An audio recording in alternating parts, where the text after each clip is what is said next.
What is up, everybody? I am here to talk to you about 5 more common motorcycle mistakes that beginners make. This is something that I'm actually very happy to do. I've been doing a lot of beginner tips, and my last mistakes video is actually doing pretty well. So we're going to talk about 5 more that I thought were pretty important that I probably should have covered in the other one. It should have been 10 mistakes. Now, I have talked about in my beginner tips a lot of the times is that you can start off on whatever bike you want. I started off in this 1200. You can start off on whatever you want. But here's the thing. Is it the best thing to do? Probably not. And I'm getting a lot of comments saying, hey, you're an idiot, don't do that. So basically what you want to do is get the bike that's where you're at. So if you're a brand new beginner, do an MSF course for one, and you'll probably be trying a nice 250, maybe a 300, maybe a 500 in that class. And if you like it, boom, get that bike. Get one just like that, get one at that level, that CC. But if you really want to start off, don't get too much bike for what you're gonna do. So it's easier to learn on a bike that has a lower CC, it's a lighter weight, it's easier to learn on that bike. So don't get too much bike for you. If you're a bigger person, like really big, I'm talking like, for me, I'm 160. So if you're 200 plus, you're big to me. You might get away with getting a bigger bike. You might need a bigger bike because you might stall a lot more. You might not feel like you have enough power. You might get discouraged of riding. But if you're a smaller person, definitely get a smaller bike. It'll help you out. It'll be easier. And then if you want to upgrade, you can upgrade. Another mistake that you could be doing that you are not even aware of is that you're not doing a PreRight check. Now, I did a video on 5 things you can do for a PreRight check, and I went kind of in depth in that. So if you want to check that out, link will be in the description and card. Click that if you want to know what that is, or just kind of wait till the end of the video and click the one in the description. Anyways, the PreRight check, I'm going to go over it real quick, is that you're going to want to check your tire pressure, okay? So make sure your tires are properly inflated. It's pretty simple, especially when you're cold. It's a PreRight check. Your tires are cold. You're not doing it when you're hot. You know, when I'm riding, I'm not going to check it afterwards. Anyways, check your tire pressure. Check your fluids. Do it quick. Check your dipstick. Check your gas tank. See how your fluids are doing. Simple as that. Next, you need to check your belt, which I have, or a chain, which you probably have if you have a sport bike or something. Check those. Make sure there's not a lot of rust. Make sure there's no chips. Make sure it's not broken or cracked. Just do a quick visual. Same thing with the belt. Make sure there's no super duper cracks, anything that's crazy. Check your manual to see what's acceptable and what's not. If you have a question about it, if you don't think it's acceptable, don't do it. Don't ride. Check your tags and lights. Make sure your registration isn't expired. Because if you get pulled over, that's going to suck, and it's going to take away money that you could be using to build your motorcycle. So check your tags, and then check your front, your headlight. Make sure it's actually on, because right now while I'm riding, I can't see my front headlight, so I'm not going to tell if it's on or not. Also, check your rear tail lights. Make sure your brakes work. Make sure your hazards work, turn signals, all that stuff. Super simple, super quick. Also look around, see if there's any damaged hoses, like the oil lines or your gas lines, see if there's anything leaking. If you see any exposed wires, maybe some kids went up to it and snip. That would suck. Hopefully there's no kids doing that crap in your neighborhood or apartment complex. But double check, make sure all that stuff is working fine. All right, number 3, ego. Right now it's kind of rush hour traffic, okay?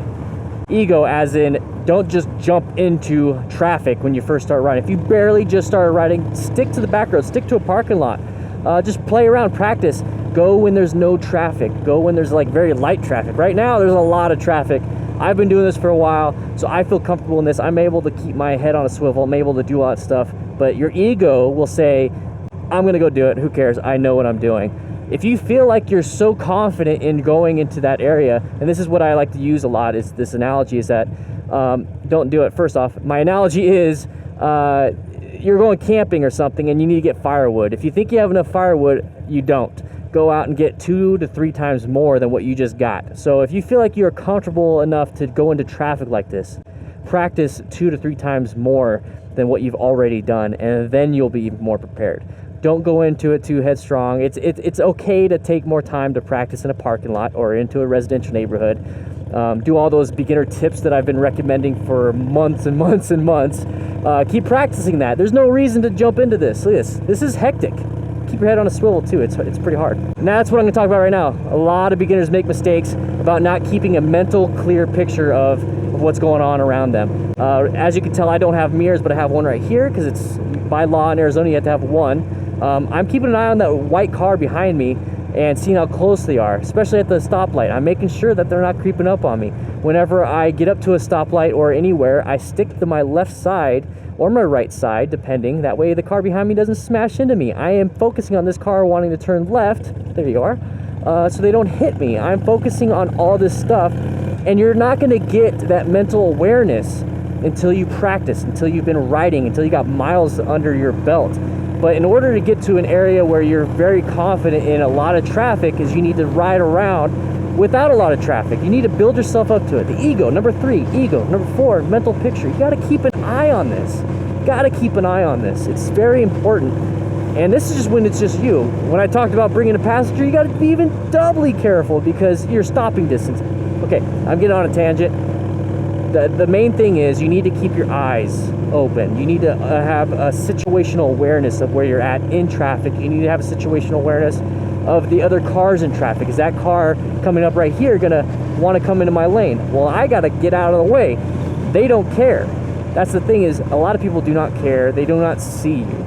That brings me to number 5. A lot of beginner riders assume that they are not invisible. You have to pretend you're invisible. You have to pretend the car behind me, what's up, buddy, does not see me. That's why I parked off to the side.